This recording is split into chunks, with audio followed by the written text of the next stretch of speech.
Kamusta guys? Ngayong araw muli tayo magre-react sa dalawang napakahusay na gitarista. Isa dyan si Nene Royal, yung viral ngayon na nakakuha ng 4 na Golden Buzzers sa AGT. At isa naman dito yung taga-Japan na si Lisa X. Ayan, napakahusay ding gitarista nito. Panoorin natin kung ano yung pagkakaiba ng kanilang mga guitar skills. Samahan niyo ako.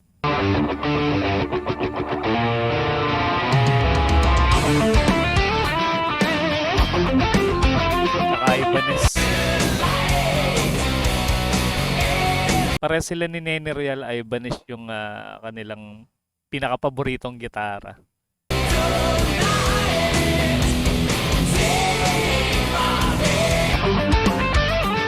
Yung tinutugtog ni Nene Real Metallica. Ito hindi ko lang alam kung anong pyesa to itong kay Lisa X.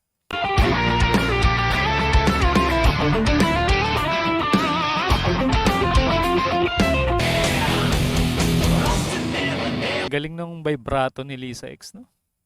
Napaka-quality nung tunog ng gitara niya.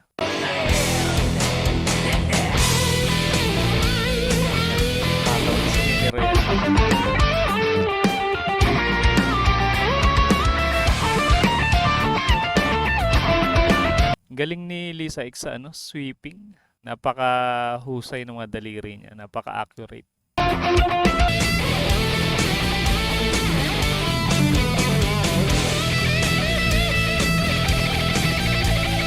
Pamatay yung bending, no? Nene Real.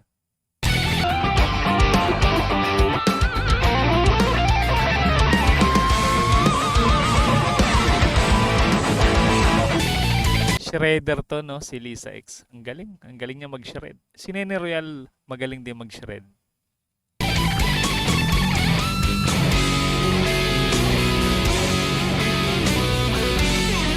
Pero sa tingin nyo guys, sino mabilis ang daliri sa kanilang dalawa?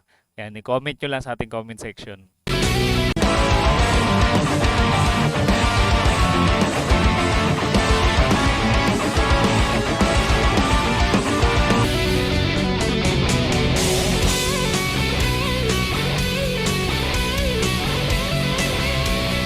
Yung gitara yata ni Nene Real parang may nagregalo sa kanya na isa niyang solid fans na mga talaga sa kanyang talent sa gitara.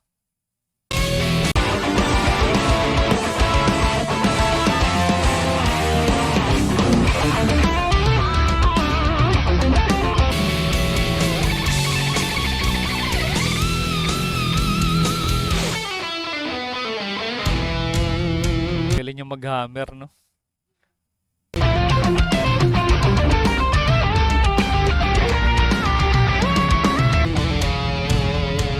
Si Lisa X naman magaling sa sliding tsaka sa sweeping. Grabe, napakahusay nilang dalawa. Ano sa palagay nyo guys? Sino yung mas advance yung kaalaman pagdating sa pagigitara? Ayan, hintayin ko yung mga komento nyo sa ating comment section. Paano? Hanggang dito na muna. Kita-kits ulit tayo sa mga susunod pang reaction video.